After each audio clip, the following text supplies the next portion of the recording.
y'all, Dixie here. I am out for a little day hike because honestly, I'm going stir crazy. It's been too cold and then rainy here in Alabama, and also I'm still not cleared to get out and backpack yet. So this is just a little taste that gets me by. But today I want to talk to y'all about some hiker cliches that I've been thinking about that aren't always absolute.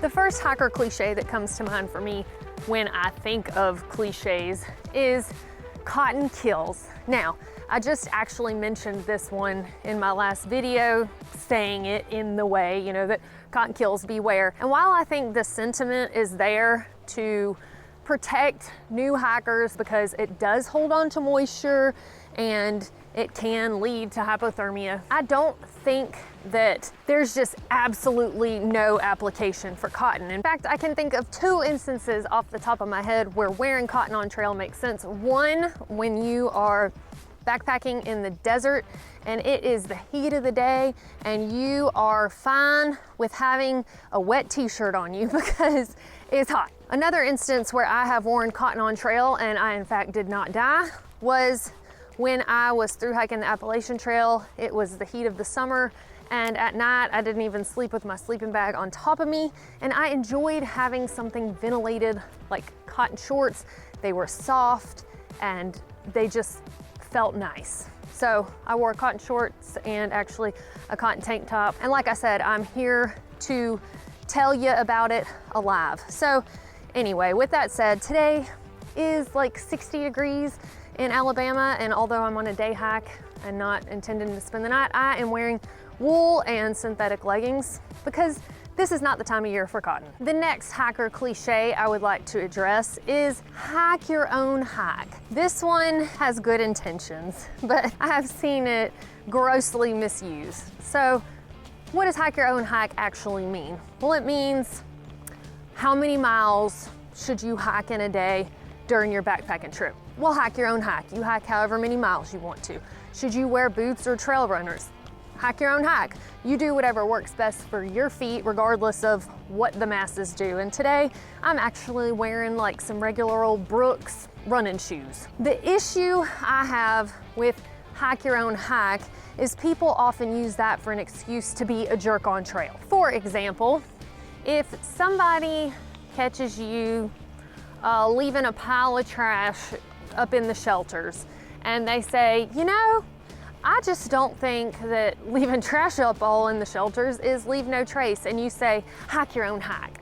It's just almost been perverted to mean mind your own business when you call somebody out for doing something that they should not be doing. So in that instance, that is not hike your own hike, because then that person is actually affecting other people in their choices to be not a good person on trail. Or if you're trying to start a fire when there is a burn ban because there are conditions that make it likely for a wildfire.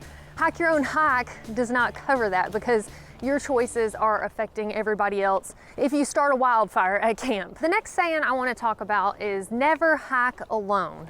When I started my thru hike of the AT all by myself, I met a lot of other thru hikers who were also solo hikers. Now, I do agree that there is some truth to the saying there is safety in numbers, but especially if you're gonna thru hike one of these larger trails, you'll find other backpackers out there. And if going alone makes you nervous on just a shorter backpacking trip, then try to find a trail that's highly trafficked so that you'll camp with other people or see other people during the day as you're hiking.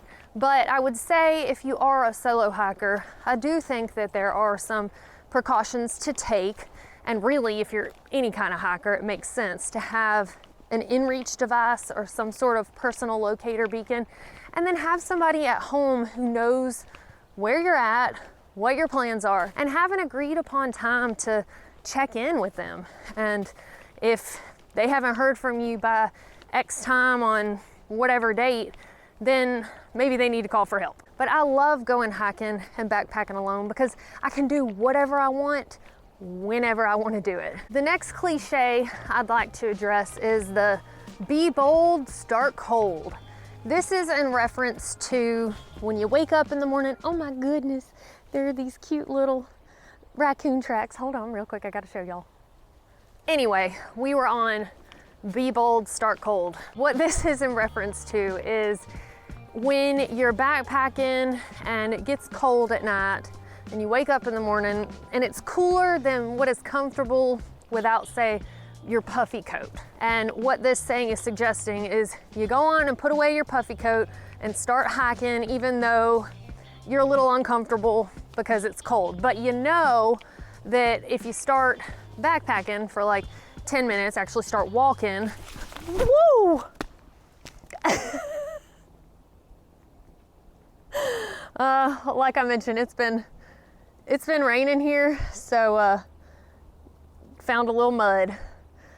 All right, well now that my butt looks like I do, I don't know exactly where I was, but you've got two choices on those colder mornings. You can either start cold and be bold, or you can keep your coat on, and before you start sweating, once you warm up, you're gonna have to take your coat off and put it away. So you've got the option of having to stop and being comfortable, or not having to stop and being uncomfortable to start with.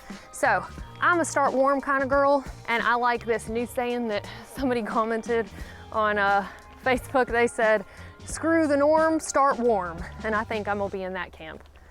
This next cliche, I'm gonna combine two in one, but it's most commonly heard, or they are most commonly heard when folks are on a thru hike. And the first one is, it's the smiles, not the miles. And the next one is, whoever's last to Katahdin or Canada or whatever the destination is wins. Now, I like the idea behind these things because I was also guilty of this, making a thru hike my job.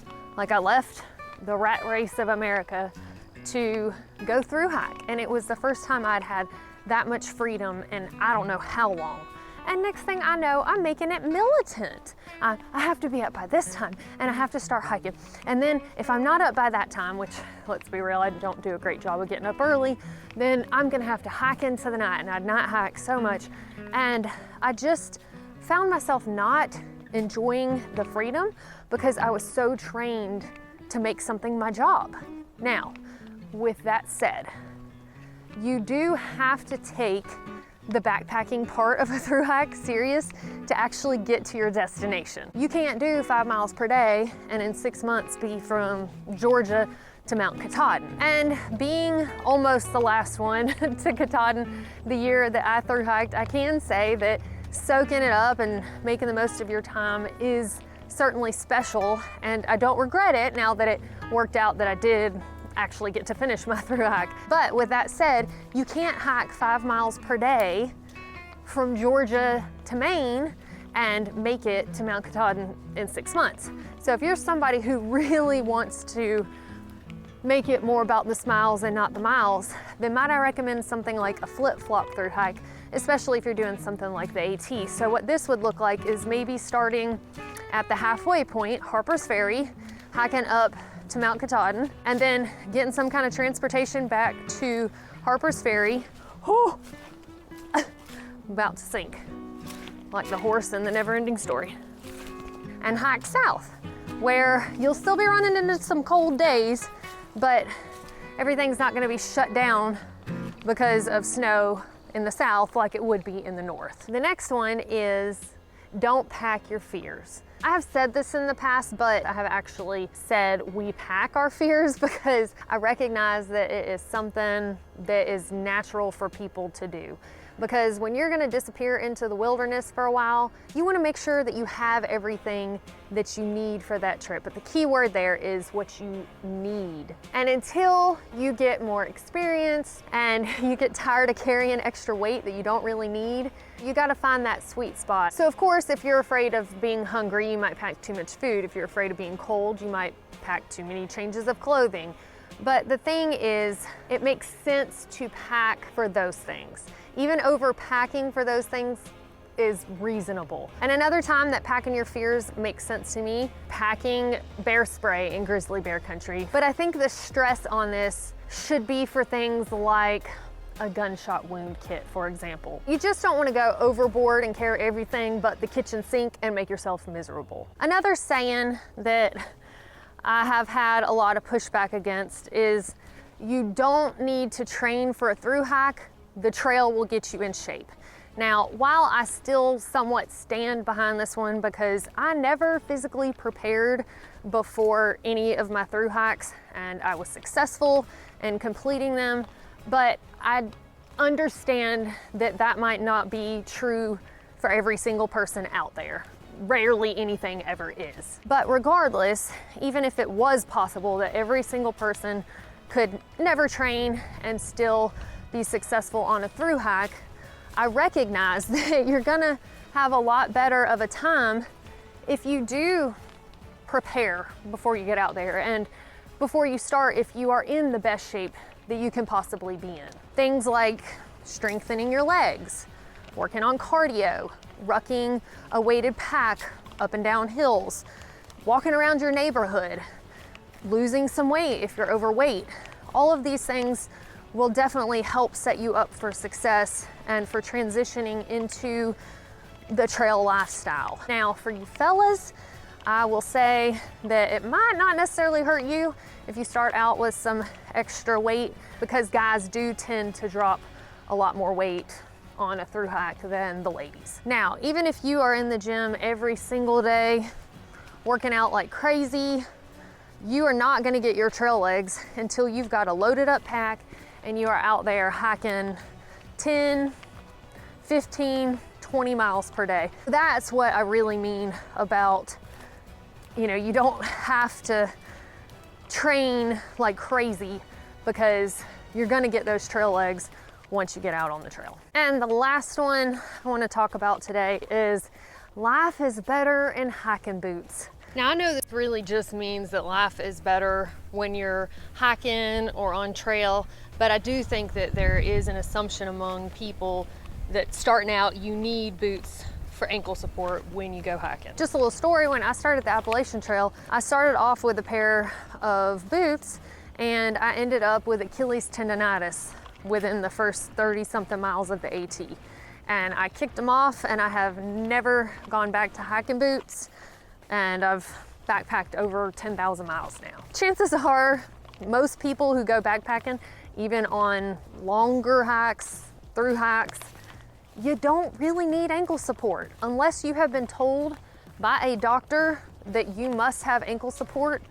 You probably don't need it. Your ankles will strengthen up with time. I would hazard a guess that like 95% of thru hikers these days prefer trail runners to hiking boots, and they are making it just fine, not snapping ankles daily. Also, trail runners are more breathable, they dry quicker, they are lightweight, less clunky and bulky, so you have less strain and weight on your feet. Now, you do typically have to replace trail runners more often than hiking boots because they wear out faster, because they are less durable. So it really boils down to personal preference, and this is where you can apply hike your own hike and do what works best for you. Now, there certainly are some applications for boots. If you are gonna be going somewhere where you're doing a lot of bushwhacking, you're not on maintained trails and you're just out exploring, but in areas where you're gonna be on any sort of maintained trail, they're just really not necessary. All right, y'all, well, that is all I have for you today. If you can think of any more hiker cliches that I did not include in this video, then feel free to comment those below. And now I am almost back at my car and I'm gonna go change my britches. We'll see y'all next time.